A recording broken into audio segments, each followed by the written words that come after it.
La madre de Frankenstein, una novela de Almudena Grandes. Esta novela es del año pasado, salió publicada a finales del 2019, entonces es quizá de las más, em, de las pocas novelas antes de la pandemia que alcanzaron a tener algún tipo de difusión antes de que pues, cambiara todo el asunto.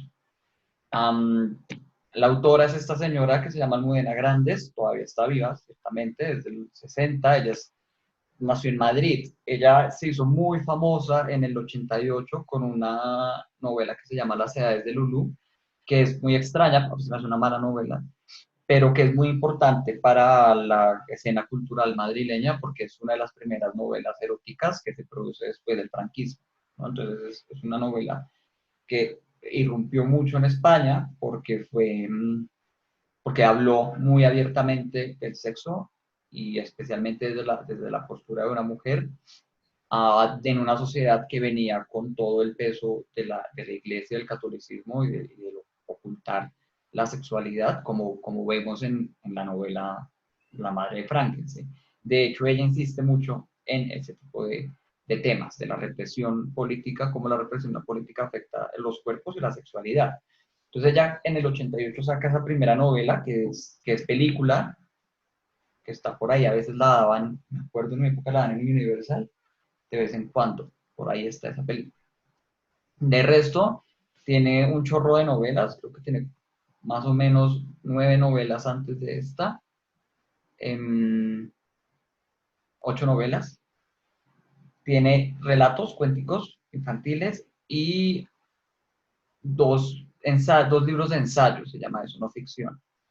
Ella es columnista del periódico El País, si no estoy mal. O sea, ella trabaja mucho periodismo, trabaja mucha investigación, pero es muy buena en la narrativa. Espero que hayan notado cómo ella lo amarra a uno con la narrativa, entonces pues le ha ido muy bien como narradora.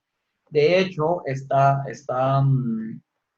novela hace parte de una cosa llamada Episodios de una guerra interminable, que son 6 novelas por el estilo de esta, ¿no? Son ficcionalizaciones de algún momento específico de la dictadura de Franco en España que se presentan a través de algún personaje histórico relevante que no fuera político, ¿sí me va a entender? O sea, ella no narra la vida de ningún militar o ningún dirigente político, sino médicos más que todo, abogados, eh, etcétera. Son 6. La madre de Frankenstein es la quinta y la siguiente debería salir este año o el próximo. No estoy muy seguro por lo de la pandemia que haya pasado con eso, si no saldrá en el 2022. Entonces es una autora súper productiva porque de esos 5 que han salido, creo que este es el más corto. El resto tiene 600, 700 páginas y tratan momentos y lugares distintos al que trata esto. Como verán, es una autora que le gusta mucho escribir, ¿no? Es muy, creo que es de las muchas, de las más reconocidas hoy en día, de las voces femeninas españolas más vendidas que hay en el mundo. La madre de Frankenstein es una novela sobre, ya habíamos hablado, especialmente Rubiera señala, es una novela sobre el manicomio. Este es el manicomio de Cienpozuelos. Cienpozuelos es un pueblito que queda a las afueras de Madrid, al parecer es como decir Facatativá para nosotros. El manicomio del que ella habla todavía existe, fíjense, es este, aunque ha tenido ciertas modificaciones según tengo entendido. Son 3 años de la vida del autor, aunque gracias a una técnica que se llama la analepsis, o lo que en inglés llamamos el flashback, eh, nos narra 2 décadas de la vida española, 3 décadas de la vida española. La acción principal pasa entre el 51 y el 53, que son los 3 años que pasa Germán desde que llega a Cienfuegos hasta que se va. Y tiene esta particularidad de tener una narración a 3 voces, es decir, vemos los mismos episodios o historias relacionadas las vemos a partir de la postura de Germán, que es el que más voz tiene, de María Castejón, que es esta enfermera del manicomio, y de Aurora Rodríguez Carballeira, que es la loca, ¿no?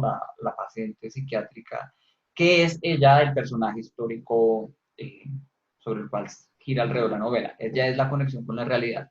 El resto de personajes son más o menos invención de ella. De hecho, si ustedes se fijan al final del libro, ella hace una lista con personajes históricos y personajes no históricos, o con todos los personajes, y creo que marca en itálicas cuáles son los históricos y cuáles no.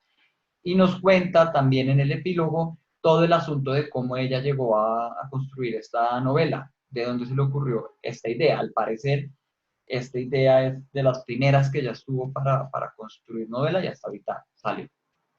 ¿Listo?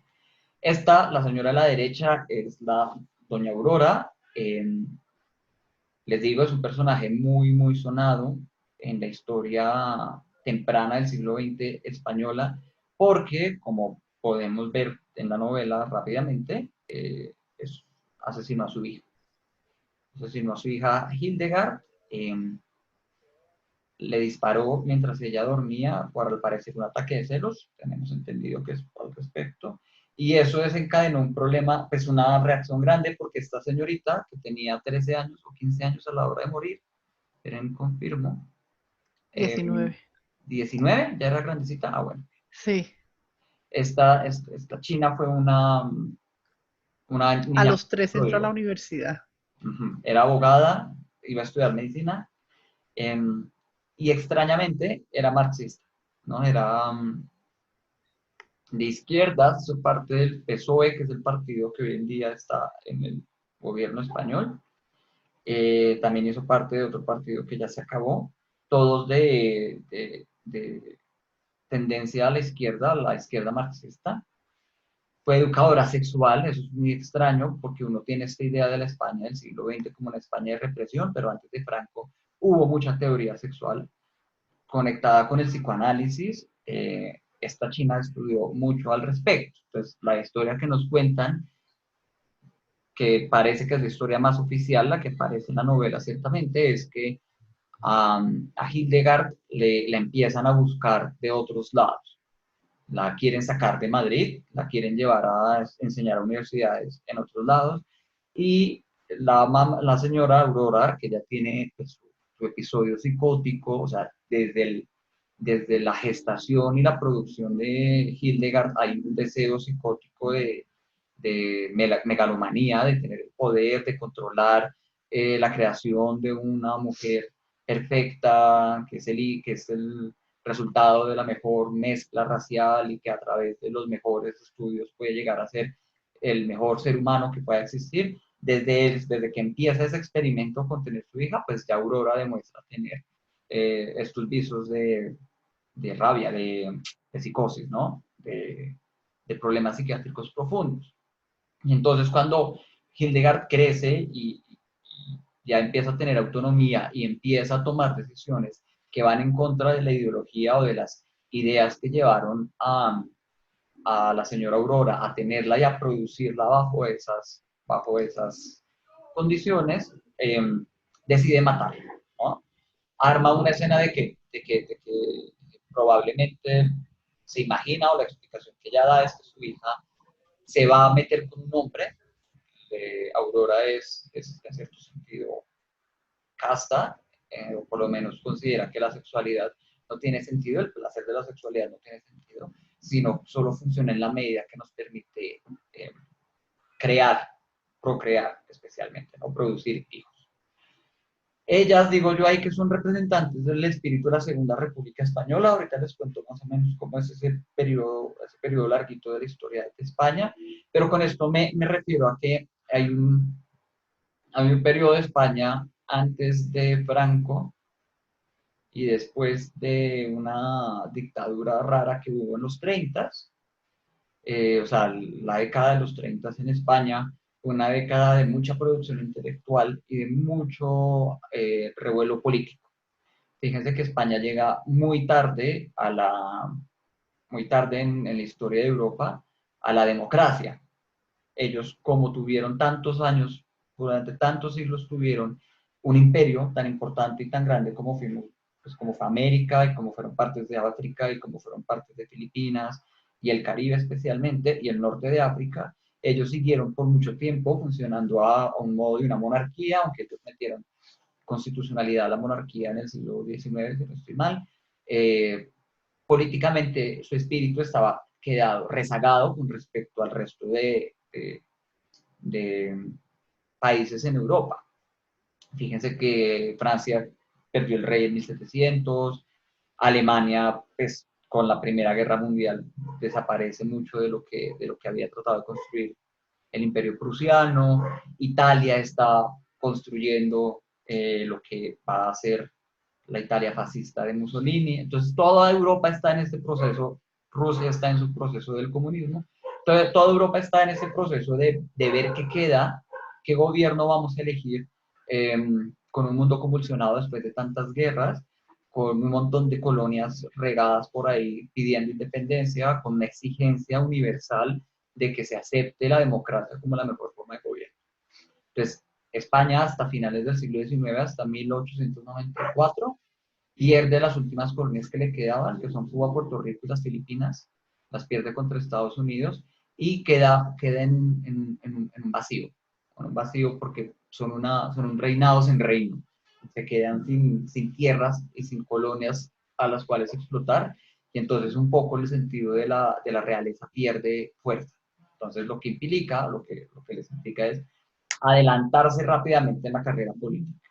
Entonces, después de unos intentos de república, a principios del siglo, en los 30 hay un gran movimiento por definir cuál es la mejor forma de gobierno, muy a la par de lo que estaba pasando después de la Primera Guerra Mundial, que era pues ver si vamos a ser comunistas como Rusia o vamos a instaurar algún tipo de nacionalismo como el que está creciendo en Alemania o en Italia, ¿no? Y entonces Hildegard y esta señora son hijas de esa época. Eh, También hay una apertura a la ciencia en España en este momento que hace que las ideas eugenésicas, que son centrales en esta novela, tengan mucho peso. Las ideas eugenésicas son las que llevaron, por ejemplo, a la publicación de las leyes raciales tanto en Alemania como en Italia, que consideran que pues, si vamos a construir una democracia basada en el territorio y que nos va a unir a todos como un pueblo, tenemos que identificar algún tipo de homogeneidad en las personas, en los ciudadanos y las ciudadanas que constituyen este pueblo. Entonces empiezan todas las teorías sobre qué es la raza, qué sería la raza verdaderamente española. España tiene el gran problema siempre lo ha tenido y siempre lo va a tener, que al ser como de lo más sur que existe en Europa, de lo más lejano que existe del centro de Europa, eh, puede pasar por ser África, ¿no? Como que tienen esa constante necesidad de justificar su ser europeo en la medida en que mucha de su influencia no es europea, ¿no? Tienen mucha influencia árabe, muchísima influencia árabe, especialmente en la parte del sur de España, y tienen también mucha influencia americana. Su riqueza y por muchos años ellos vivieron a punta de influencia del continente latinoamericano, entonces pues ellos tienen esta necesidad de ser tal como son el resto de países europeos. Entonces en esta época es que empieza todo este movimiento que vemos que todo el mundo en algún punto estuvo montado en esta carrera política. Y esta señora parece que es el extremo de la locura. A mí me gusta leerla como ese personaje que representa la psicosis y la megalomanía y la locura de una época, ¿no? De esa época, principios del siglo XX, de una nación tratando de ser la mejor versión de sí misma, a lo que dé lugar, confiando ciegamente en las instituciones como la iglesia, confiando ciegamente en las instituciones como cierto tipo de ciencia, la que nos sirve para nuestros objetivos políticos. Entonces es como la representación de esta locura extrema que fue ese momento histórico para Europa, especialmente visto desde los ojos de los españoles. Eh, ella comete el crimen, la asesina mientras dormía en su propia cama, le dispara en la cara, y ella es llevada a la escena que vemos de la infancia de Germán hablando con el abogado sí existió, el papá de Germán y Germán no. Seguramente sucedió y la llevaron ante juicio. Y el tribunal decidió que pues, la pasó como loca en vez de culpable y no la mandó a la cárcel, sino la mandó a Cienpozuelo. Y en Cienpozuelo se olvidó completamente, después llegó la dictadura franquista, entonces pues Nunca nadie tuvo mucho tiempo para pensar realmente qué fue lo que ocurrió por allá, con ella especialmente, y se perdió el registro hasta que Guillermo Rendueles Olmedo, un psiquiatra, se encuentra tiempo después un manuscrito con la historia clínica de ella. Encuentra la carpeta, por decirlo así, de la historia clínica de doña Aurora y hace un estudio sobre el caso. Y lo publica, se llama El manuscrito encontrado en 100 pozuelos. Fíjense que por eso se llama La madre de Frankenstein, porque el autor se le dio por poner un Frankenstein en la portada. Ahí está la foto de Hildegard y ahí está la foto de doña Aurora, la misma que ya habíamos visto. Y entonces, Aurora, Almudena Grandes se encuentra este manuscrito en los 80, en una feria de un libro, creo, si no estoy mal. Y le queda sonando esta idea, a ella le queda sonando esta idea desde los 80 hasta este año, hasta el año pasado, fue que finalmente publicó su versión de la historia. Esta no es la primera novela ni la última que van a hablar de esto, hay como 8 novelas más, hay un par de películas que hablan sobre este caso. En fin, es un caso literariamente explotable, ¿no? Se puede explotar porque si nos toca fibras importantes, recuerden que les decía yo con la de Beloved, una señora que mata a un hijo es un gran tema en la literatura. La primera que lo hace es Medea en la literatura griega y después de eso se nos ha vuelto un tópico recurrente una y otra vez. Si queremos hablar de el grado extremo de locura o si queremos hablar de el grado extremo de irracionalidad, lo que más rápido se nos viene a la mente es pensar en una mamá que mate a sus hijos, ¿no? Porque es como la máxima muestra de una contradicción de un principio. Las mamás están hechas para proteger a sus hijos. Entonces, el que una mamá mate a su hijo o a su hija es algo que nos debe poner a pensar y que puede motivar un montón de reflexiones literarias. Entonces, este es otro de nuestras asesinas de hijas. Ahora, recuerden que les decía, eso es una excusa. Quizá nunca sepamos realmente si Aurora vivía, sentía, pensaba tal y como nos lo muestra la autora, y pues es lo que menos importa.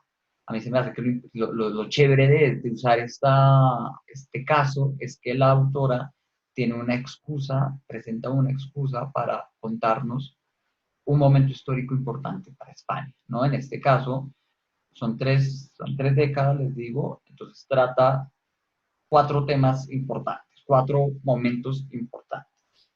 Les repito, acuérdense que es del 51 al 53 que ya estamos en la dictadura franquista, en el punto más alto de la dictadura tuvo muchas fases, duró hasta el 79, entonces ya los últimos años ya era muy distinta, al parecer. Pero pues desde la visión del presente, que son 50, 51, que 51, 52 y 53, podemos acceder al pasado y nos narran 3 cosas importantes del pasado europeo. La primera es la Segunda República Española, precisamente lo que les estaba contando, el momento en el que Germán conoce a esta señora. Luego sigue la Guerra Civil. De la Guerra Civil no se nos narra mucho, sino se nos dan pistas, un par de pistas que uno investiga y encuentra un montón de información al respecto, porque no quiere enfocarse en narrar la guerra civil. Digamos que hay mucha literatura de la guerra civil, muchísima, es de la más prolífica que existe hoy en día, en especial porque, pues, hasta el 79 había una historia oficial de cómo había sucedido. Entonces, hay 70 años, mentiras, 40 años por recuperar, en 40 años de que no se permitió hacer mucha investigación al respecto. Entonces, pues, del 79 hasta aquí, que han pasado 30 años ya, 40 años ya, eh, la literatura y la historia y en general la Academia Española se ha esforzado por tratar de dar cuenta de qué fue lo que sucedió verdaderamente, ¿no? Desde la distancia. Pero entonces esta novela no se centra tanto en la guerra civil, sino en la vida en dictadura. Nos narra la Segunda Guerra Mundial con la parte en que Germán vive en Suiza con la familia de su profesor, que nos sirve de paralelo para decir, vea, lo que estaba pasando en Alemania es lo que va a pasar en España, o lo que está pasando también en España, ¿no? Es un mal global el que está sucediendo para que estemos viviendo esta guerra, estas guerras interminables, estas guerras constantes en este contexto. Ya les cuento un poquito el contexto histórico. La Segunda República Española dura 5 años, del 31 al 36. Se llama Segunda República porque fue el segundo intento de hacer una república en España. El primero fue con la caída del imperio, se tumba o se saca, se pone del lado al rey, se pone una constitución, pero rápidamente cae esa constitución y en los 20 se establece una dictadura, pero el dictador se muere y dejan a un señor llamado Prima de Rivera que dura un año, ¿no? Ese señor tuvo una dictadura tan mala que le dicen la dicta blanda en la historiografía española.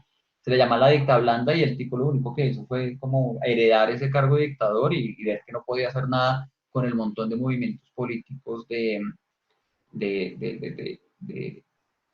empiezan a surgir después del inicio de siglo, ¿no? Después especialmente de la Primera Guerra Mundial. Aunque España no participa de esa Primera Guerra Mundial, sí le llega la oleada de la redistribución del territorio europeo, le alcanza a molestar, empiezan los nacionalismos a moverse por toda Europa, empieza el País Vasco a exigir algún tipo de independencia o algún tipo de autonomía con respecto a Madrid, empieza Cataluña igual a sacar aquello que la hace distinta del resto de España, en fin, todas las pequeñas comunidades étnicas que son distintas a la castellana empiezan a pelear por su propia representación, y entonces la mejor solución siempre, por lo menos en ese momento se creía y todavía se cree, es hacer una república, que es permitir tener diferentes tipos de personas y pueblos con distintas ideologías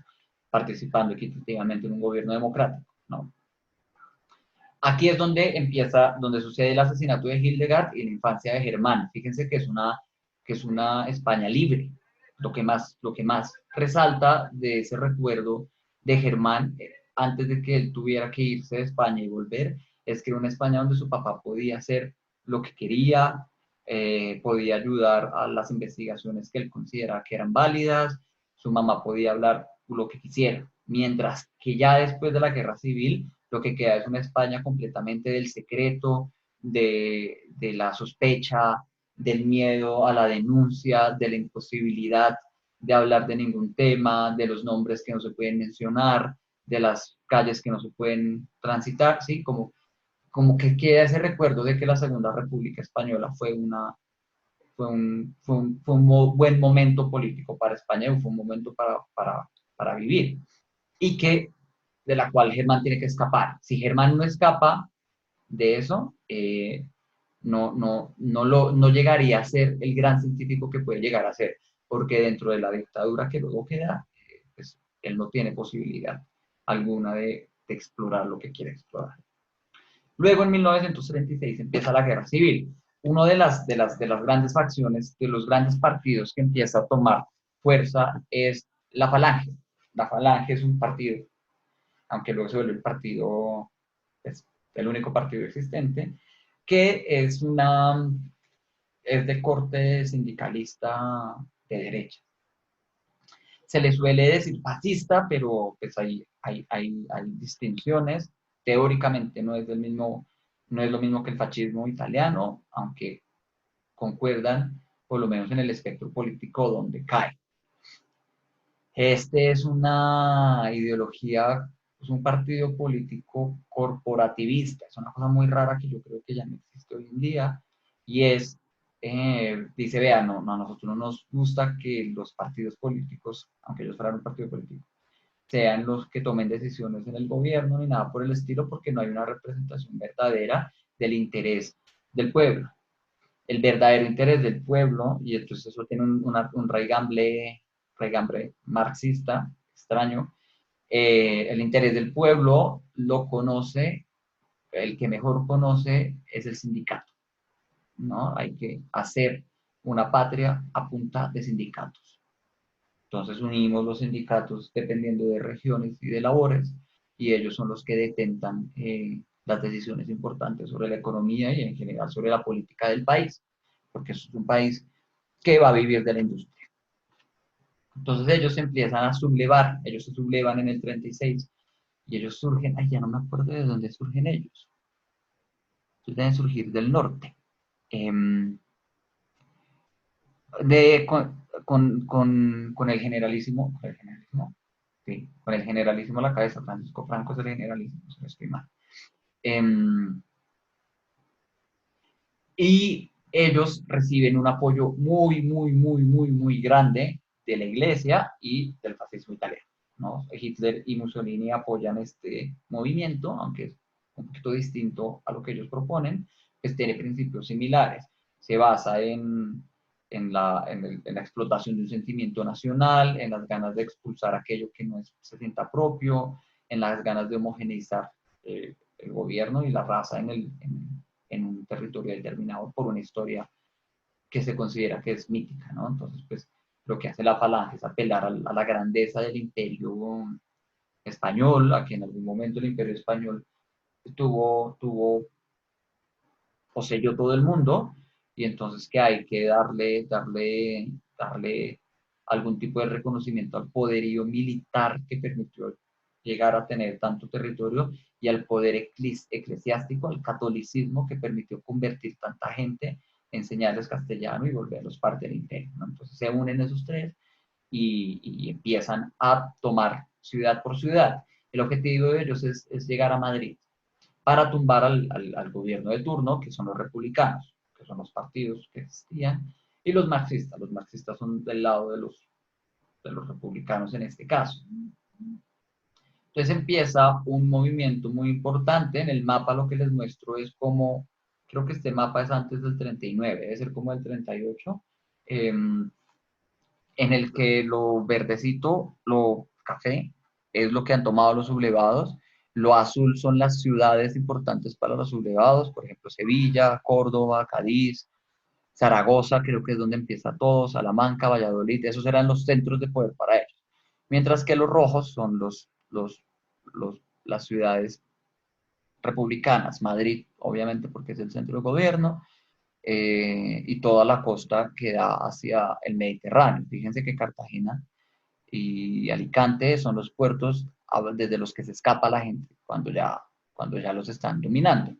Y fíjense que para este punto ya Málaga ha caído, que es este episodio que ahorita vamos a hablar sobre esta masacre que hubo sobre esa carretera.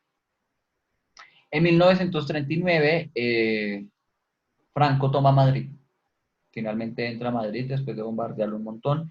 Los republicanos, los cabezas de gobierno que pueden ser, se vuelan. De hecho, por muchos años existe una república española, la Segunda República Española se sigue considerando existente en el exilio, ¿no? Entonces, muchas de estas personas llegan a México, a Argentina, a Colombia no creo que hayan llegado tantos, pero sí llegan a muchos lados de Latinoamérica y de Europa a tratar de seguir haciendo resistencia desde el exilio. Hay mucha literatura del exilio, precisamente. Hay mucha poesía del exilio española por esta experiencia. Ellos confiaron mucho, un poco, sí, como en exceso, en que la caída de Hitler en la Segunda Guerra Mundial y les iba a ayudar a, a recuperar la República Española. Ellos esperaban que los aliados, ya que se habían bajado a Alemania e Italia, pues pasaran también y bajaran a Franco. Pero como Franco realmente nunca participó de la guerra civil, de la Segunda Guerra Mundial, directamente, nunca se declaró guerra, nunca fue parte de alguno de los bandos, apoyó ciertamente al eje, porque el eje lo apoyó él en su guerra, pero pues él estaba tomando el país en el momento en que estalla la Segunda Guerra Mundial, entonces no los ayudan de verdad, ¿no? Ellos logran escapar como escapa Germán por medio del mar al norte de África, además, que es un viaje supremamente tenaz para él. Pero bueno, se instituye el fascismo, el falangismo, por decirlo así. Francisco Franco queda en el gobierno hasta el 79, que se muere, y después de que se muere, pues hacen un referendo, una investigación y gana la monarquía constitucional como forma de gobierno. O sea, el rey no lo tumban, Francisco Franco simplemente deja al rey ser, porque la monarquía apoyaba ese tipo de forma de gobierno. Y después es que se inventan la la República Española que nosotros conocemos, que es la tercera, ¿no? La república que nos toca a nosotros, la que nosotros vamos a visitar y la que nos viene a visitar, es la tercera República Española, que es la que surge después del 79. Fíjense que les cuento de esa guerra, aunque es el evento que ha definido este momento, es el gran fantasma que está detrás. No nos narran muchos episodios de esa guerra, solo nos narran dos. El primero son los bombardeos de Madrid.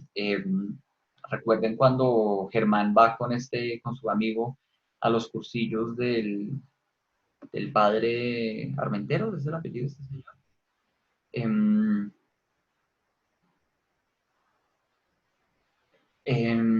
Del padre Armentero, sí, pasan por una plaza. Él dice, yo pasé por una plaza tal que creo que queda aquí. ¿Dónde está la Puerta del Sol? La Puerta del Sol está por acá. Entonces la plaza queda por acá. Y él dice, yo me acuerdo cuando yo era voluntario de la Cruz Roja, que, que a mí me tocó recoger unos cuerpitos acá mientras nos bombardeaban. Resulta que para tomarse Madrid, Francisco Franco, con ayuda de Mussolini y de Hitler, bombardea Madrid muchas veces. En total, 1.600 edificios, parece al menos, fueron afectados por estas bombas. En este mapa, que es un mapa muy reciente, es un mapa creo que se hizo en el 2019, eh, se trata de recuperar a través de los informes de los bomberos, que fueron los que hicieron todos los informes sobre cómo sucedió ese episodio, tratan de vislumbrar el alcance de los bombardeos. Y fíjense que pues, Madrid quedó completamente sitiada, es gracias a esos bombardeos que eh, se logra recuperar, que Francisco logra tomar Madrid, ¿no? El otro episodio que nos narran es esta masacre de la carretera Málaga-Almería. Recuerden que los papás de María Castejón, al parecer eran comunistas, es lo que se nos va a entender. Estaban en Málaga y cuando Franco toma Málaga, les dejan salir a los que tengan que salir, ¿no? Entonces todos van hacia Almería. Almería es la ciudad que queda en esta puntita de aquí abajo, no sé si alcance a ver, en esta puntita de aquí abajo, la siguiente punta hacia el oriente, porque ese territorio todavía sigue estando bajo el control de los republicanos. Y pues si van a salir del país, van a salir por ahí, ¿no? Y entonces, al parecer, la carretera es como qué carretera conocemos aquí, un desfiladero, como las de California, las que uno ve en las películas de California, donde está la carretera, el desfiladero y al otro lado montaña, ¿no? Entonces, iba mucha gente en ese trasegar, estaban caminando en el 1939. 100.000 refugiados al parecer salen de Málaga hacia Almería y a la mitad del camino los atacan. Desde las montañas les disparan, desde el mar los bombardean y también los aviones los atacan, ¿no? Es un ataque en tres frentes en una carretera muy apretada, llena de población civil que está huyendo. Y entonces, al parecer, mueren entre 3.000 y 5.000 civiles. Hay un fotógrafo canadiense que andaba por ahí esos días y él tiene registros tiene un registro fotográfico interesante de esa situación. Sí, Delia dice que es como el cañón del Chicamocha, precisamente es así, es un desfiladero impresionante que uno simplemente ve hueco hacia abajo. Y entonces mueren entre 3.000 y 5.000. De hecho, hasta hoy en día se habla de masacre, en ese momento se negó todo o no se habló al respecto y solo hasta después de la dictadura es que se empieza a hablar del asunto como un evento que toca tener en cuenta para construcción de memoria de lo que fue la pérdida de todas esas vidas y de todo ese territorio del sur. Luego nos narra la Segunda Guerra Mundial, no lo puse en la presentación porque las narraciones no son propias del contexto español. Vemos que de la Segunda Guerra Mundial vemos la publicación de las leyes raciales en Alemania, que obliga a la familia del médico a mudarse a Neuchâtel, Neuchâtel, creo que se pronuncia, y ya, no tenemos mucha más información, no se nos habla más al respecto. Sabemos que pues la familia judía esta familia judía del profesor de Germán tiene todo su proceso de enfrentar la muerte del hijo menor y de apropiarse un poco de su ser judío, ¿no? Aunque ellos no eran realmente judíos en el sentido que profesaran ningún tipo de ortodoxia con respecto a sus costumbres y a sus leyes, simplemente tenían ascendencia judía. Al ser expulsados y al ser asesinados por ser judíos, la madre y la hermana especialmente se apropian precisamente de la ortodoxia judía y empiezan a vivir un judaísmo mucho más fuerte del que jamás lo vivieron por culpa de este episodio. Entonces nos habla un poquito de eso. De nuevo, a mí se me hace que nos permite constatar o nos presenta un caso que es abiertamente y universalmente aceptado como un caso de horror, que fue la persecución de los judíos y todo lo que implicó se me olvidó el nombre, el holocausto, para decirnos que lo que pasó en España fue similar, ¿no? Que no pensemos que es distinto, que mientras pasaba eso en España estaba pasando la dictadura de Franco, ¿no? Entonces, aquí ya estamos hablando del momento específico en el que sucede la novela. Franco estuvo hasta el 75, no hasta el 79, sino hasta el 75, del 39 que toma Madrid y se instaura y hasta el 75. Como tenía esta persecución hacia el marxismo, todas esas ideas eugenésicas y el gran apoyo de la iglesia, pues el catolicismo se volvió la ideología más fuerte de control de los cuerpos y de la gente en general, de la población, y entonces eso implicó mucha, como, como decían Daniel y Rubiela, mucho control de la intimidad, ¿no? Como de meterse hasta la alcoba de las personas y decidir cómo iban a vivir su vida, obligarlas a abortar o no abortar, decidir si valía la pena porque estuviera casada o no estuviera casada, perseguir a los homosexuales, etcétera, etcétera, etcétera, ¿no? E incluso, como señalaba Daniel, decidir el destino de una investigación científica, médica, a partir de los intereses que les pudiera generar, ¿no? Entonces, al principio le permiten a este señor volver al manicomio porque pues, a nadie le interesan las mujeres locas. O sea, si a nadie le interesan los locos en una dictadura y a nadie le interesan las mujeres para algo que no sea controlarlas, pues las mujeres locas sí que no tienen ningún lugar dentro de este tipo de ideologías. Y apenas ven que si está teniendo algún tipo de resultado y que puede ser provechoso, que es algo que implica poder, eh, al ver que hay la posibilidad de acaparar lo que sea posible de poder, el poder de controlar, de mejorar la vida de alguien, de permitir cosas a una persona enferma, ya ahí sí ya quieren meter mano y entonces pues, a este hombre le toca salirse de ahí, ¿no? Entonces nos demuestra muy bien cómo este tipo de dictaduras, al menos, que buscan lo que está detrás del poder, que buscan tener el poder solo por tener el poder en la mayor cantidad de ámbitos posibles, pues se aprovechan y empiezan a tomar todos los espacios nuevos que puedan surgir. Y cómo eso afecta la vida privada, ¿no? Cómo uno dentro de un contexto como este va a vivir eh, con todas sus actividades y con todas sus decisiones y con todas las cosas que lo hacen a uno ser uno, con toda su identidad, completamente vigilada y regida bajo ciertas normas y bajo ciertos parámetros, ¿no? Entonces, precisamente, la discusión que a mí me gustaría tener, o como me gusta pensar esta novela, que se me hace muy interesante, es pensar lo personal como político. Eso lo personal como político es una premisa que ha surgido en los últimos años en las discusiones de política y de estudios culturales, especialmente en cuestiones relacionadas al feminismo, por ejemplo. Pero aquí esta autora lo lleva a otros ámbitos que no son en los que surgió, por decirlo así. Y es decirnos, vea, yo puedo hablar sobre la gravedad de una dictadura, de la violencia que implica el control de las vidas, de la vigilancia de un régimen, sin tener que mencionar los grandes hitos cinematográficos casi de la dictadura.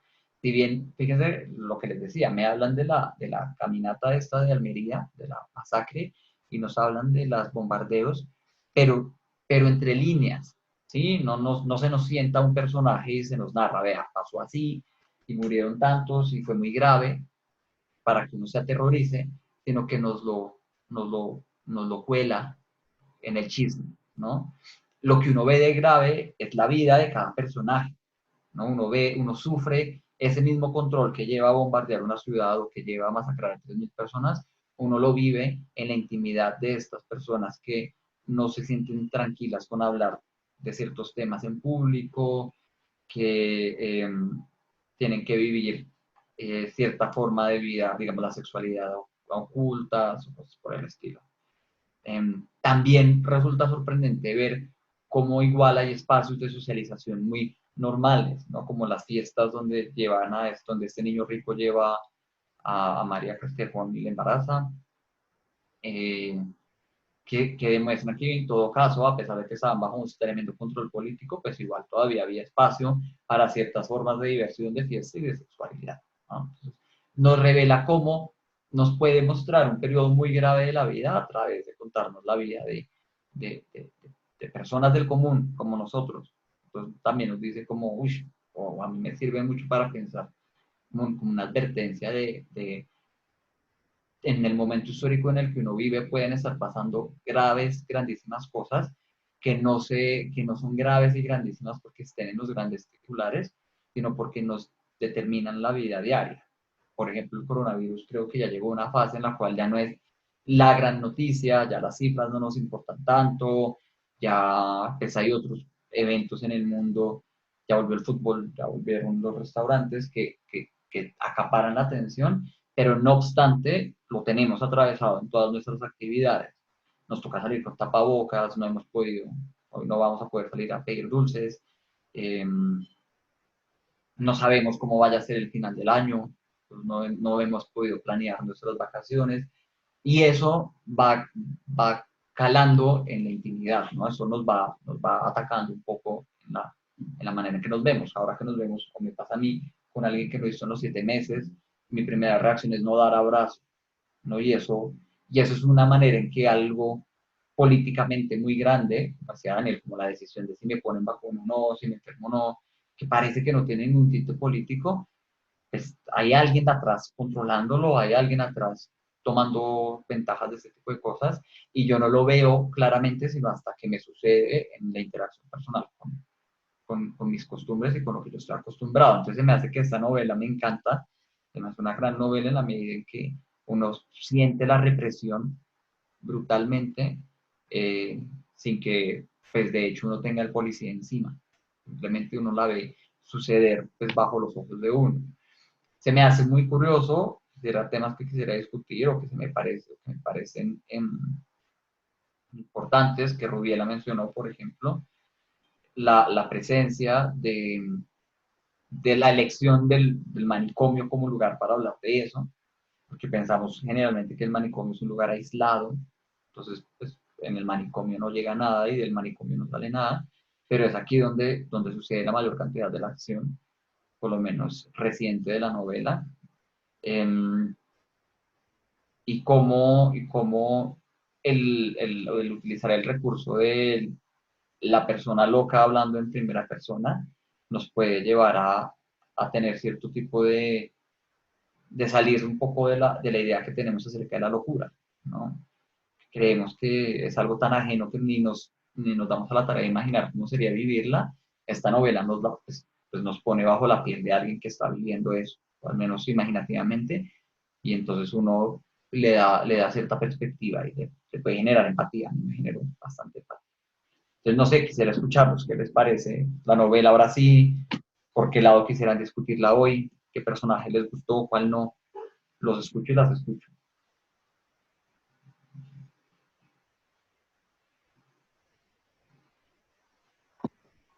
Hola a todos. Pues a mí me gustaría tocar un tema que viene relacionado como en este tema de lo personal como político y es, a pesar de toda esta represión que había, cómo, cómo todavía ciertas zonas logran como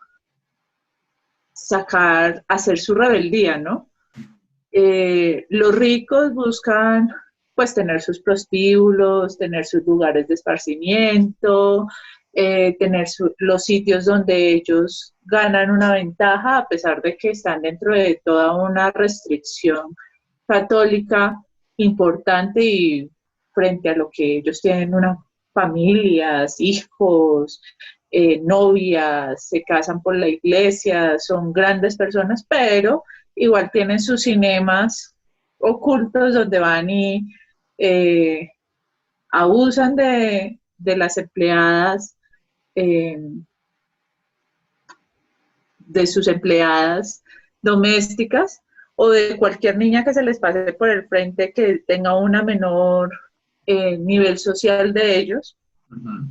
Pero adicionalmente también está esa parte de esos rebeldes como es la familia de Germán, que en teoría siguen todos los preceptos de la dictadura y están fichados y demás, pero logran también buscar la forma de sacar a la gente, de ayudar a las personas que eh, no siguen la doctrina franquista. Ujú. Y a pesar que durante la primera parte del libro Germán como que no entendía todo este proceso, al final para sacar a María, pues es el más vivo de todos, o sea, él encuentra la forma de sacar, sabe cuáles son las fichas importantes. Y sí, en teoría es un gran médico, un gran ejemplo, está alejándose de toda lo que fue su papá, a pesar de que su papá lo persigue dentro de esta teoría franquista, pero al final él es un rebelde más y tal vez podría ser el mejor rebelde de todos, porque lo organiza de la noche a la mañana y lo logra. Entonces, digamos que si bien siempre hubo una gran represión y socialmente se vivía y todos se adaptaban, pues también hay la forma de sacarle eh, la versión mala o la versión buena a estas dictaduras. Y me parece muy interesante cómo lo plantea el libro desde los diferentes entes, desde el ente del amigo de Germán, desde el mismo Germán, e inclusive eh, con cómo lo viven ellos o cómo lo vivió María en su momento. Entonces es una parte bastante interesante en esta novela y que me gustó mucho eh, su experiencia. Y obviamente, pues lo que ya dijo Dani sobre eh, cómo la iglesia al final pues muestra su cara fea para ayudar a los que le conviene ayudar y suprimir a los que les conviene suprimir, que en este caso pues son las loquitas y pues Rafaelita fue la protagonista de esta historia. Eso es, muchas gracias. Se me hace grandioso lo que señalas de a pesar de todo es una novela esperanzadora, ¿no? Nos habla mucho de la posibilidad de la represión, de construir alianzas y de construir afectos y redes de apoyo que nos permitan, a pesar de todo, vivir aquello que nos hace humanos, ¿no? Que dentro de la desgracia uno siempre va a poder encontrar un círculo, una familia, este hombre que encuentra a su familia en Suiza, que lo acoge y lo recibe como su propio hijo que perdieron. Como hay, a pesar de todo, hay la posibilidad de encontrar buenas personas o personas que estén todavía interesadas fuera del poder y fuera de la represión en ayudarlo a uno a pesar de que todos estemos pasando por las dificultades que estamos pasando, ¿no? En eso se me hace también bonita, en el sentido en que pues, suceden un montón de cosas horrorosas, pero igual este par se enamora y disfruta. Incluso la loca tiene sus momentos de felicidad y de gozo dentro de su contexto, que es bastante apenado, apesumbrado. Entonces, que a pesar de todo hay una esperanza de que uno no va a terminar tan mal, a pesar de que todo el contexto histórico le esté diciendo a uno que es el peor momento que puede estar viviendo, ¿no?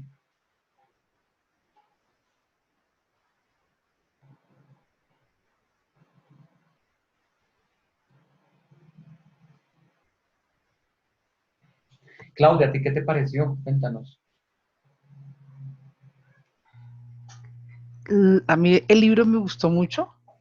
Eh, Primero por la parte histórica, porque toda esa parte histórica es increíble cuando empiezan a hablar, por ejemplo, que al final hay una parte donde hablan de todos los personajes de acuerdo a cada parte de la historia, hablan hasta de, de, de la persona que la atendió cuando María escapó, hablan de cada una de las personas que participan y me gustó mucho es la parte que la ubican históricamente y del sitio de donde donde está pasando eso y a quién le hace referencia el evento en que están participando como personas muy extras, muy ya terceros. Me pareció, por ejemplo, otra de las partes como sociales o políticas, o no sé, la parte donde María vive con la amiga Remedios, creo que se llama, que viven, digamos, pues uno, yo creo que en la casa todos tuvimos empleadas, tuvimos de a dos, cuando yo era muy pequeñita siempre habían dos empleadas y siempre era más o menos como, como esa vivencia que tuvieron ellas dos. Entonces, yo me imaginaba a ellas dos viviendo en el cuarto de abajo, con su baño y con todas las desigualdades, y que hoy en día uno las veces es el colmo, dice uno, pero eso era lo normal en esa época. Lo anormal sería en que hoy yo tengo la señora que viene y me ayuda, y hoy en día esa señora es mi amiga, es mi familia, es mi hermana, yo la trato como igual, tiene su seguridad social, tiene todo, pero en esa época eran como si llegaran dos burros a trabajar y escasamente se les daba un pastel. Así era. Esa parte es mm, como la vivencia que ellas tienen interna cuando salen y ven eso tan bonito y lo difícil que es para María poder acceder a los libros de lectura que tenía que leer a escondidas porque la señora, pues, ¿cómo hace que una vieja estas leyendo? Esa parte de la novela de cómo se ve, que ellas salen es a mirar a los policías, a mirar a los soldados, a mirar al albañil, pero cuando ven al señor al hijo Alfonso este que se aprovecha de María, eso es como la misma amiga le dice, no, eso no es para usted, eso es inalcanzable, con eso no se mete.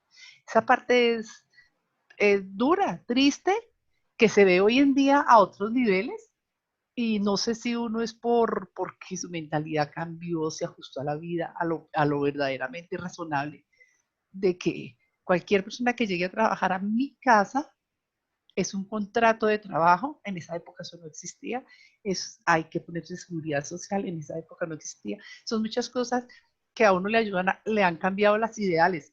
Cuando yo era pequeña, más o menos era como se muestra en el libro, en 1960 al 70, así más o menos se veía. Hoy en día, mira, es tan duro que cuando yo tuve mi empleada y yo le decía, no, usted salga los sábados y domingos, venga, mi papá me regañaba. A las empleadas no se les trata así. Entonces yo decía, ay papá, es que eso era en su época. Por eso el mundo está como está, porque ustedes cambian los ideales. Pero sí, ver esa parte me acordaba de las señoras que trabajaban en mi casa, que de por sí eran muy jovencitas. Sí, eran chinas adolescentes generalmente, ¿no? Sí, sí, adolescentes, eran adolescentes las que llegaban a trabajar como ellas dos, y lo único que pensaban era en casarse. Y alrededor de ellas hay muchos personajes, que el personaje de la iglesia, que el del cine, el cura que ponía las películas de vaqueros, que el señor de la cafetería, que el vecino, que la vecina, que la señora que daba unas aguas aromáticas y prestaba los libros para la iglesia. Hay una cantidad de personajes tan bonitos que esta señora Almudena Grandes lo sacó al final, como dice, de muchas investigaciones que ella hizo, de muchas investigaciones que puede que en la novela los tratan de otra forma, pero son reales en ese momento. De alguna forma eran reales porque existieron esas formas de vivir en ese momento. Ujú. Sí, es esa cosa de darle voz a otros personajes, ese recurso, uno pensaría que es común, ¿no? Que es normal que la literatura hable de cualquier cosa, pero de hecho no. Es muy difícil encontrar un personaje como una empleada o como un trabajador que no sea visto desde los ojos del que no es empleado ni trabajador, ¿no? Como que nosotros tendemos a romantizar ciertas formas de vida, tendemos a pensar em, que son de determinada manera, ¿no? Que tienen, que como se nos muestran o que la manera en que esas personas interactúan con nosotros es la única manera que pueden llegar a ser. Y ella logra muy bien, con su investigación ciertamente, mostrarnos cosas de esas formas de vida que uno no alcanza a ver. Me acuerda mucho a la película Roma de Alfonso Cuarón, la que ganó Sí. los Oscar de hace 2 años, ¿no fue? Ujú, Que también nos habla de dos empleadas, ¿no? ujú. Es lo mismo. Se centra en esa relación de las empleadas internas, de cómo se nos ocurría que podían vivir, que es natural que haya personas que vivan en la casa de uno sin ser de la casa de uno, y cómo ellas pueden construir familia viviendo en un entorno en el que siempre es constantemente laboral. Eso se me hace una cosa acertada de ella, ¿no? De Almudena Grandes en esta novela, humaniza mucho, y lo principal o lo único que tiene que hacer es darle voz, ¿no? Imaginarse qué podría decir ese personaje con respecto al mismo evento que está sufriendo el personaje que siempre hemos estado acostumbrados a ver, que es el héroe, ¿no? Que siempre el héroe, que es el médico, que es el señor, que es el protagonista, que el más sufre un montón. Y uno dice, uy, su sufrimiento es tenaz, pero es la posibilidad de que su sufrimiento se cruce con el sufrimiento de este otro personaje que no es tan grande y tan especial, diríamos, como él, nos dice, oiga, en el fondo todos somos humanos, ¿no? Y en el fondo a todos nos está afectando esta vaina, tal vez no de manera similar, la represión, pero sí al menos, pues no nos permite, por ejemplo, en el caso de ellos, amar a quien queremos amar. Por mucho que nos amemos, pues la situación está para eso. Y esta mujer es, abortó, fin. Y en este contexto, una mujer que aborte no tiene salida, no tiene manera de funcionar para el sistema, y por lo tanto, pues, la única solución muy, muy inteligente de él es volverla una exiliada política. Es decir, que a ella la persiguen por haber abortado, que ideológicamente ese fue su error, y entonces sacarla y aprovecharse de esa red de apoyo para que ella pueda ser feliz, que es el final que no le gusta a Rubiela. Rubiela, tú cómo la habrías terminado?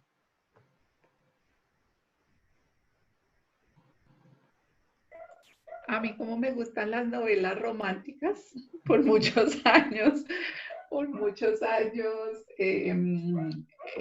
leía a Sara Lard. Sí, sí me hubiera gustado que Germán después del tiempo hubiera ido a buscar a María. Hubiera como seguido los pasos de ella y hubieran pues salido adelante, ¿no?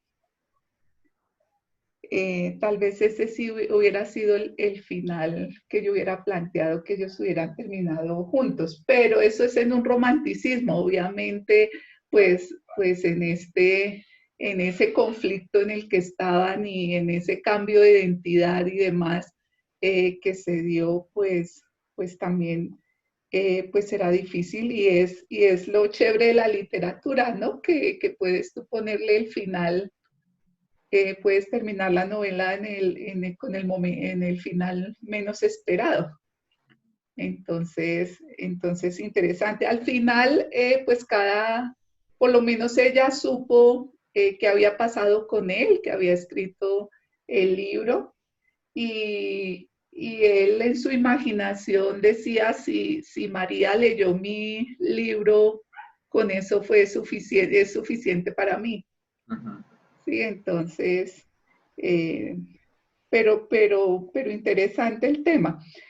Hay un tema que también la autora lo, lo trata, que es el tema de la homosexualidad, de cómo se vivió en esos años 50, 53 bueno, entre 50 y 60, y el tema del lesbianismo, las lesbianas también, ¿no? Ella quiso mostrar también con María y con ¿Remedios? su amiga, con Remedios también, cómo en ese descubrir de su sexualidad, pues puede haber confusiones a esa edad.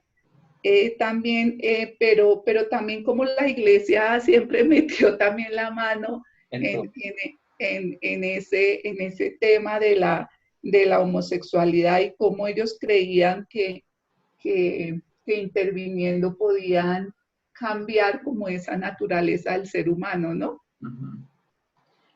Sí, hay una tendencia historiográfica, muy de los estudios culturales, muy del feminismo reciente, de, de tratar de recuperar esa historia de los reprimidos, ¿no? Entonces, pues la homosexualidad no se la inventó esta generación, ciertamente, ni la anterior.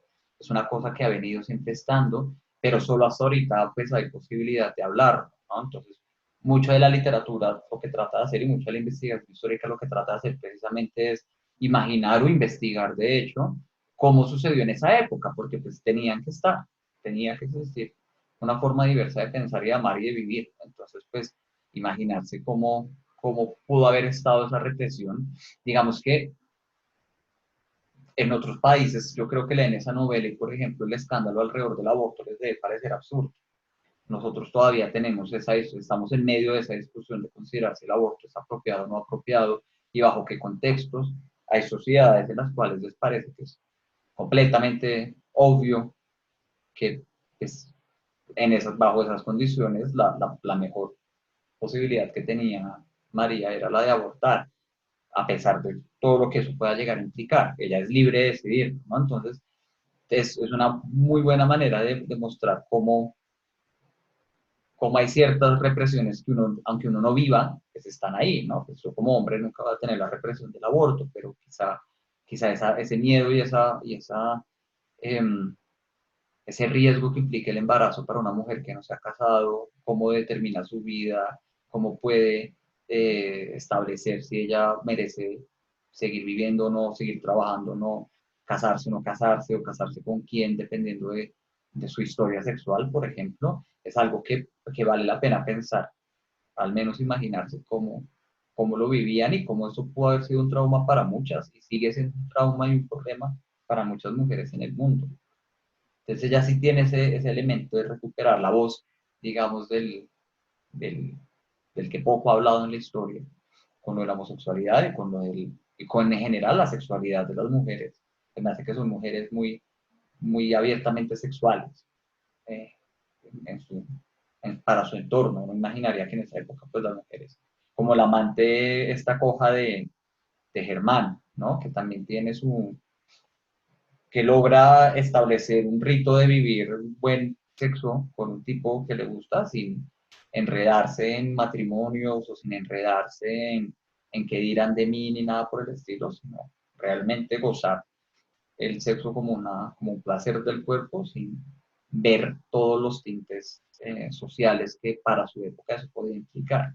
Y eso se me hace innovador. Yo creo que una novela de su época no habría hablado de eso en lo absoluto. En lo absoluto, en lo absoluto. Yo veo que que Wilson se conecta y se desconecta, entonces no sé si habrá podido participar. Está en carretera, yo creo. Está en carretera. Sí. Ah, muy Yo madre. quiero hablar de dos cosas que a mí me gustaron mucho de este libro. Cuéntanos. La primera, bueno, yo soy médico y me he encontrado en la vida con algunos paranoicos y esquizofrénicos. Y leer el relato tan fideligno de algunas ideas O sea, uno leía las autoconversaciones que tenía ¿Verdad?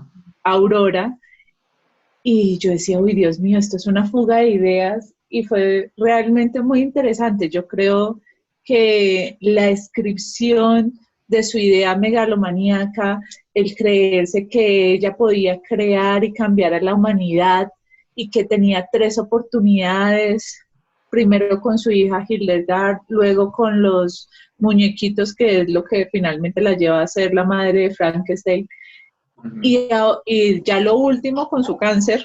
Uno dice, o sea, ella todo lo volvía en que ella era tan poderosa que podía transformar y tener hijos, y esos hijos cambiar la humanidad, porque ella era Pues es que como la gran poderosa. La elegida.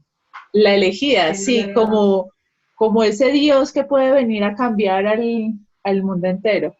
Esos diálogos me parecieron muy interesantes, y me gustó mucho cómo los escribió, porque a pesar de que son muy complejos, la forma en que la autora los describe son chéveres, son ricos para ver cómo es que le sigue la idea, y dentro de las 1000 ideas que llegan al mismo tiempo, del dolor y de los hijos, y de dónde está Germán y dónde está María, porque todo es al mismo tiempo, pues uno puede seguir una línea de pensamiento que pues honestamente no es así, pero pues fue rico escucharlo y leerlo.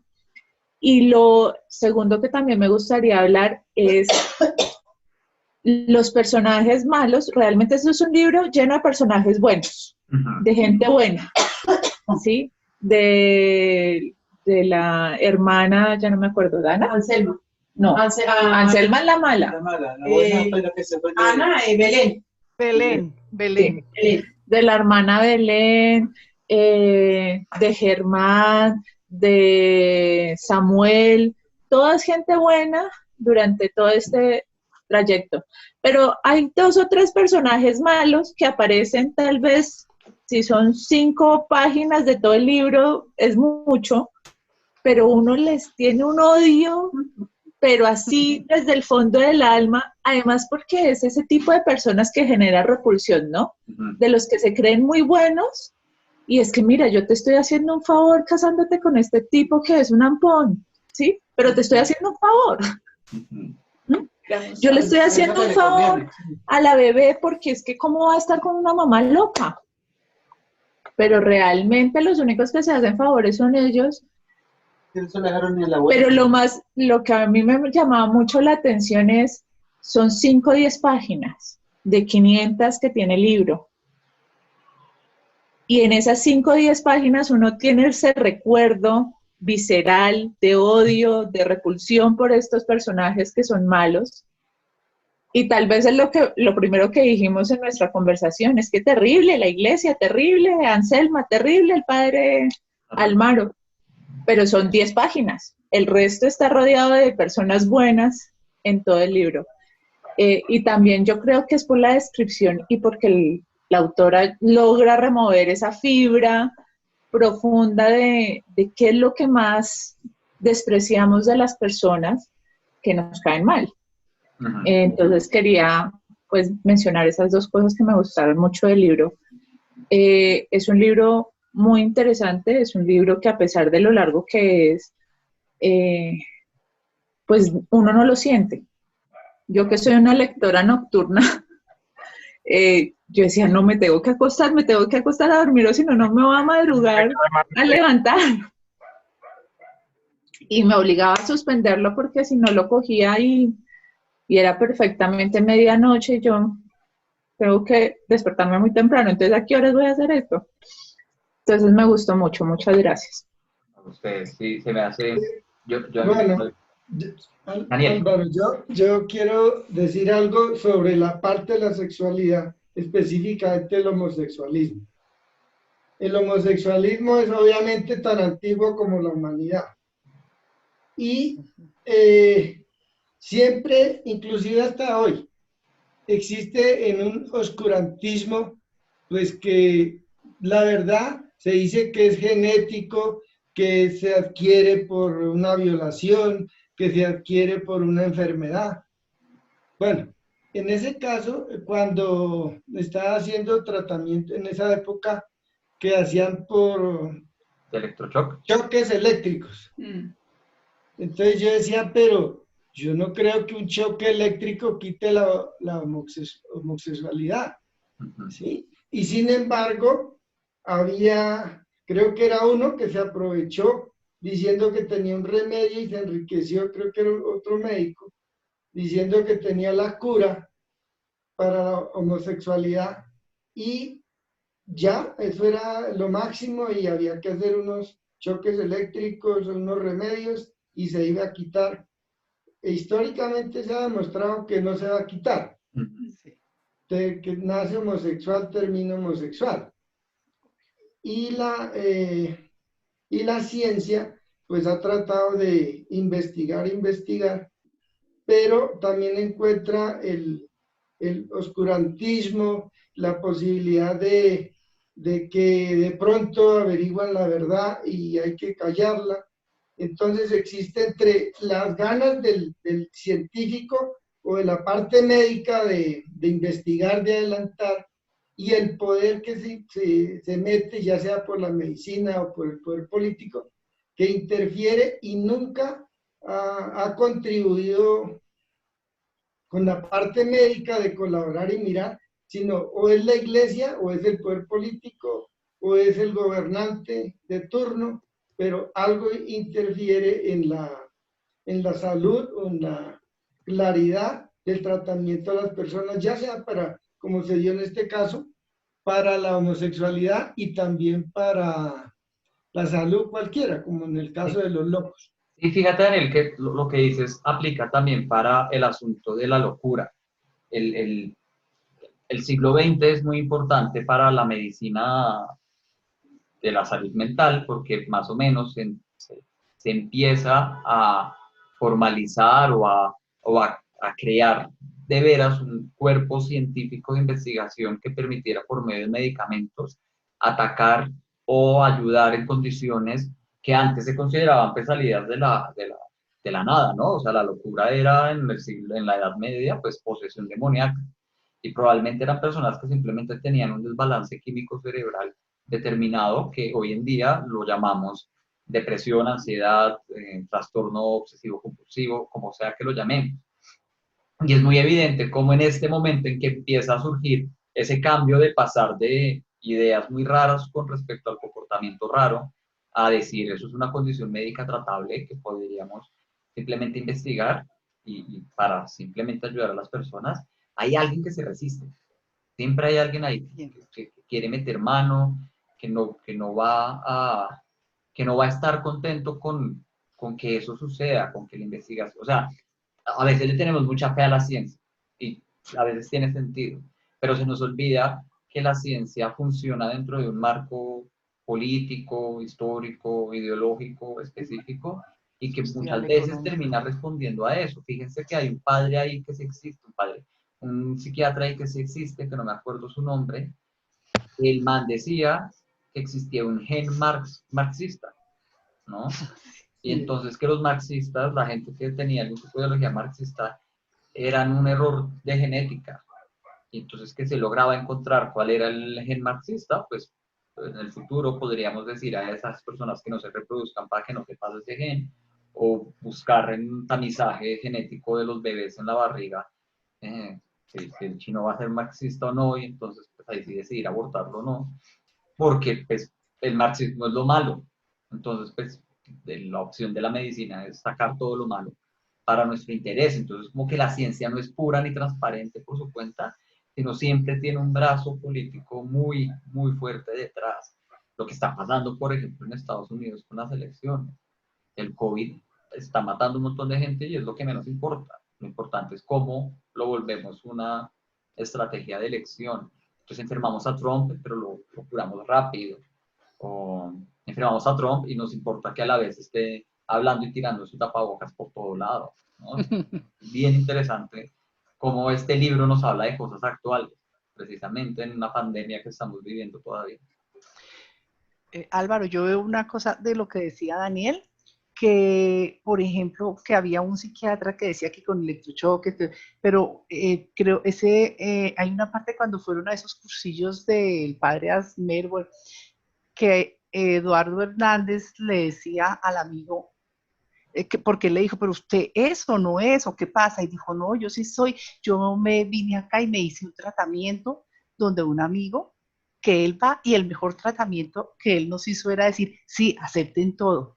Y ante ellos, el tratamiento es decir, sí, yo soy así, pero sigan viviendo como sean felices. Ese era el tratamiento del manicomio de los hombres. Tanto así que cuando el amigo político de Rita necesitó esconderse, él le dijo que se haga pasar por gay. Y aquí le decimos que le vamos a hacer un tratamiento. Si acaso que aguante un electrochoque, él le dijo en algo ahí. Lo otro que no hemos tratado es la palabra eugenismo. Yo decía, pues tú la nombran tanto, es una palabra terrible, el significado es lo que tú estás diciendo, si nace con el gen del marxismo, vamos a ver, mejor dicho, es como tratar de desechar todo lo que a mí no me conviene, como de acuerdo a mi idea política, religiosa, social, lo que yo tenga. La palabra eugenismo es una palabra dura, terrible, y hoy en día sigue. Sí, el siglo XX está lleno el siglo XIX, el siglo XX está lleno de investigaciones eugenésicas, ¿no? Eugenesia significa en griego buen nacimiento, buenos genes. Entonces ellos inventaban teorías, no sé si ustedes han visto, por ejemplo, en las caricaturas más que todo, que hubo un doctor que decía que si no le tomaban medidas en la cabeza, del cráneo, él podía adivinar, por ejemplo, para qué estaba hecho uno, ¿no? Entonces, yo tengo cabeza de literato, ¿no? Y hay alguien que va a tener cabeza de médico, y entonces a partir de eso tomaban decisiones. Uno tiene en todo caso prácticas eugenésicas en su vida, ¿no? Digamos que mucho de esto que estas novelas señalan es, hay gente, como decían, como los malos son muy pocos, pero aparecen y nos molestan, pero a veces se nos olvida un poco que tanto los malos somos nosotros. No sé, todo el asunto con respecto al pelo crespo, especialmente en las mujeres y en las mujeres de la costa, ¿no? El afán constante de la mujer colombiana de alisarse el pelo una y otra vez, porque el pelo crespo se ve mal. Y, por ejemplo, mis papás todavía de vez en cuando salen con ideas de que yo, como tengo el pelo crespo, debería tenerlo arreglado para ser un profesor, que un profesor no se ve así, ¿no? Con el pelo de esta manera. O el miedo que se le tiene a las canas, ¿no? El afán que tenemos constantemente de cubrir el pelo cano porque es una seña de algún tipo de falla fisiológica o física. Hay zonas muy grises, ¿no? Yo no sé si ustedes sepan de eso, pero tengo entendido que uno hoy en día le pueden ofrecer exámenes genéticos de un feto para ver si va a desarrollar en un niño con enfermedades de determinado tipo y tomar decisiones al respecto. Pues seguramente uno no quiere tener un hijo con muchos problemas de salud, ¿no? Pero también es suponer que la única vida buena de vivir es la vida, no sé, sin diabetes o sin algún tipo de trastorno genético. Entonces es una cosa que coquetea mucho con la idea de uno de que es una buena vida. ¿Sí? O la manera en que uno aspira a tener una pareja que sea alta, blanca, mona, etcétera, etcétera. Como que esas son ideas que todavía nos, nos quedan de ese periodo de la historia tan horrible que fue la eugenesia y que tiene consecuencias graves. Por ejemplo, en Canadá, a los niños solo hasta hace como 30 años cambió eso. Que a los niños indígenas los llevaban a unas escuelas de normalización. ¿Sí? Entonces eran como más o menos campos de concentración en los que les enseñaban a olvidar todo lo que habían aprendido en su infancia indígena y les enseñaban pues, matemáticas, inglés, religión y todas las materias que se nos enseñan a nosotros, que hoy en día se miran con mucho cuidado, con mucha atención, porque es una práctica eugenésica pensar que por ellos tener un conocimiento que no es el mismo nuestro, sino que es indígena, pues hay que quitarles eso. Entonces eso generó romper tradiciones, generar traumas, dañar pues, la tradición de muchos pueblos indígenas se perdió, se dañó en esos procesos, y pues hay una generación de indígenas canadienses, toda, que creció con una imposición muy dura sobre lo que ellos consideran que es el conocimiento y la verdadera ciencia, etcétera, ¿no? Entonces son cosas que todavía persisten. Ella nos la muestra súper caricaturesca. También este asunto de que los malos son supremamente malos, que son una caricatura de la maldad, especialmente en un contexto en el que uno siente mucha empatía por el héroe, por los héroes, por María y por Germán. Uno desde el principio, cómo puede acceder un poco a su personalidad y a su interioridad, un poco no, bastante, y sabe lo que están sufriendo, y yo también soy como Rubiela, pues cuando yo veo una pareja que se enamora, quiero que le vaya muy bien, entonces uno ve desde el principio que entre esos dos va a haber romance en algún momento, esa coquetería, etcétera, pues uno tiende a regalarles mucha empatía a ellos, entonces cualquiera que sea medio distinto uno ya lo señala de malo, ¿no?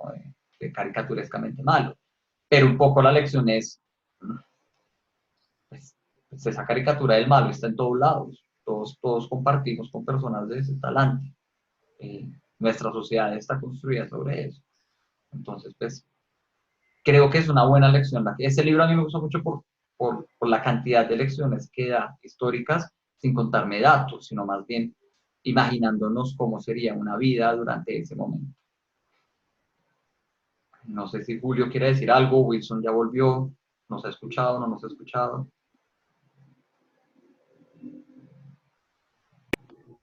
Marce quiere decir algo. Yo estoy en carretera.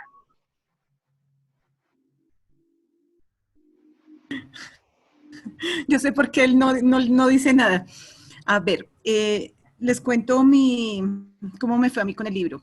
Yo empecé a leerlo y tenía otra idea por el nombre, me había hecho totalmente otra idea, pero la verdad empecé a leerlo y como dice Adrianita, yo también soy lectora nocturna y llegó un momento en que cada vez yo decía, uy, tengo que seguir, y me gustaba seguir leyéndolo y leyéndolo, y como lo leía en mi tablet, pues se me acababa la batería y ya me tocaba dejarlo para el otro día. Pero la historia me gustó mucho, me pareció Rafaelita. Yo creo que eso pasa en todos lados, en todos los manicomios, que siempre se aprovechan de las loquitas, se aprovechan y los bebés pues los terminan regalando o pasan esas circunstancias. ¿Qué más me gustó? El final me pareció bonito porque cada uno llegó y tuvo una vida a su modo, quedó feliz y contento, entonces el libro me gustó mucho. Vale. Sí, al final, pues no es el final rosa que uno quiere, pero logran vivir, que Sí, es la lucha. quedaron bien. Me llamó la atención Rebeca que estuvo con Germán, que fue sincera y se fue con el amor de su vida. Al fin lo logró, que sus papás no la habían dejado, pues se creaba el conflicto y tomó la decisión y se fue con el amor de su vida. Ahí está el final rosa. Que no es nuestro protagonista, pero hay alguien que... Era duro porque era el judío casado con su verdugo. Entonces eso era lo que los papás les dolía tanto.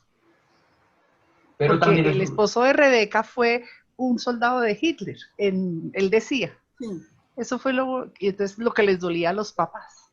Pero también es una lección sobre el sí, perdón. El perdón. ¿No? Sobre la reparación y sanar ese tipo de heridas, que es muy útil para países como el nuestro. Y que el amor es transparente. Yo me puedo enamorar de un asesino. ¿Y qué podemos hacer si el amor es así? O de la misma manera que un médico muy importante se puede enamorar profundamente de una muchacha que fue empleada y que ahora es una enfermera, ¿no? A esa parte también estuvo linda porque ella finalmente estudió su enfermería y finalmente también a pesar de haberse casado con un indio y esa cultura india tan complicada, ella no se dejó dominar y siguió ejerciendo su enfermería. Es una bonita novela, la verdad. Yo Muy estoy linda. seguro que esto va a salir en película eventualmente, ¿no? Precisamente lo de María es un personaje que a mí me encantó, porque llegó y creo que Aurora le enseñó a leer, Sí, Ujú, y ella se superó tanto que después le leía, y era muy inteligente, y ujú. después resultó leyéndole a Aurora Rodríguez Caballeira, y aprendió mucho, trató de superarse, obviamente tuvo las aventuras en el amor que pues la primera no le fue bien, luego la querían casar a las malas para darle buena vida Ujú. al hijo que esperaba y con era un porquería ese señor. Era un dios para la monja. Y era un dios para la monja, es donde también interviene ahí la religión, cambiándole como la forma de pensar al ser humano. Entonces eso tampoco está bien. Y María se superó tanto, precisamente lo que decía ahorita Clau, aprendió a leer, luego se estudió hasta que llegó a obtener su título y tuvo un ánimo tan férreo que cuando precisamente se casó, pues siguió ejerciendo su profesión que era de enfermera y nunca se dejó como amilanar porque el otro problema que existía era como el prejuicio que tenemos de que era el médico y ella era la enfermera y no podía ser ni la novia ni la esposa. Ujú. Por eso decía, si esto, para poder tener los dos algo, nos toca que irnos a Suiza, donde no exista prejuicio. Entonces es como el desnivel de, digamos, de la sociedad que se refleja también como en una crítica y a la vez también como en un ejemplo para esa niña que pues la pintan era muy bonita y pues que era Eduardo era no, Germán. Ujú. Germán, que era el médico enamorado, decía que era tan bonita y que soñaba con ella y que le parecía el postre hecho de clara de huevo y azúcar, Merengue. que era un merengue. Entonces, pues se supone que era muy bonita y muy inteligente porque se superó y llegó a, a ejercer su profesión, obviamente con la ayuda de Germán, aunque le falsificó los papeles que la salvó, pero bueno, le fue bien. Yo también quería que el final fuera con Germán, pero pues no. Fíjense que lo señalaba muy bien Daniel, Aurora le enseña a leer a María, ¿no? Y en algún momento, a través de ella, mientras vive en el manicomio, eh, logra un poco lo que intenta en su delirio megalómano, y es crear un ser humano poderoso. Y es gracias a esa formación que María, de hecho, logra ser alguien, o sea, en cierto sentido, con María tuvo éxito. Pues no creó al Mesías que iba a salvar el mundo, porque ciertamente no creo que nadie sea capaz de hacer eso, pero sí logró crear, digamos, una mujer con pensamiento crítico, con la capacidad de enfrentar adversidades, de crecer, de, de acomodarse a las circunstancias, y María se lo agradece, y por eso se aguanta a leerle, aunque ella ya no se acuerde, aunque ella lo ofenda, ella agradece ese espacio de poder sentar a leer con ella como una manera de honrar esa oportunidad y esa herramienta que le dio cuando ella era chiquita, de darle el conocimiento, la posibilidad de leer y escribir, que es lo principal que uno necesita. Frente a esto, yo creo que a mí me fascinó mucho Aurora y yo creo que ella tenía algo de especial porque se habla que ella tuvo un sobrino, si el sobrino que fue músico, pero era un personaje muy inteligente, o sea, ella tenía algo de hacer grande a las personas que tuvo al lado y luego a la hija que fue una niña prodigiosa que desde los 3 años creo que ya leía y que tuvo una inteligencia. Yo vi que Aurora era alguien demasiado especial y también al inicio pensé que la asociaba como con otra historia que alguna vez leí de Frankenstein, que había creado un personaje súper irreal.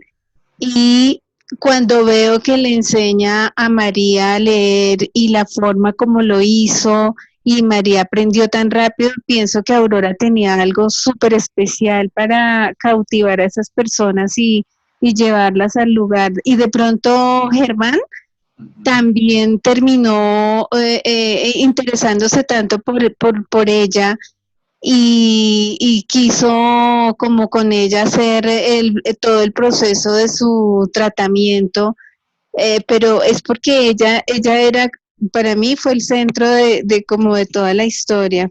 A mí personalmente me fascinó mucho y más ahora con el contexto que Álvaro nos cuenta, el contexto histórico, porque de pronto uno lo va leyendo el libro, pero no asociaba yo las tres Españas que se ven.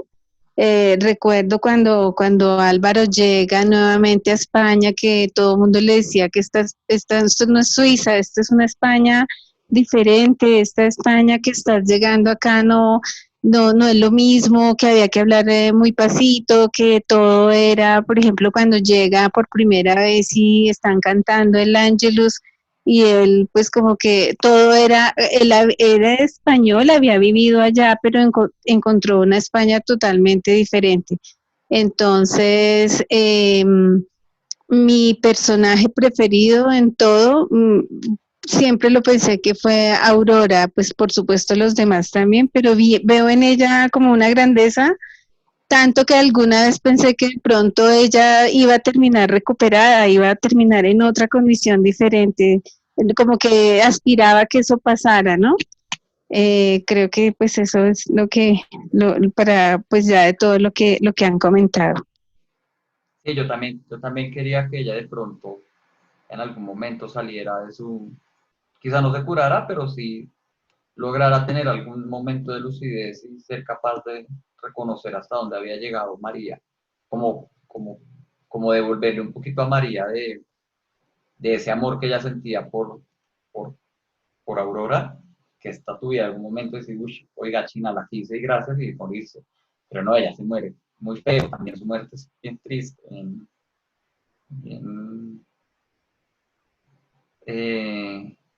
fuerte que haya muerto en un cáncer, por un cáncer de útero también, como por su gran deseo de ser esta madre perfecta, se la terminó comiendo ella misma.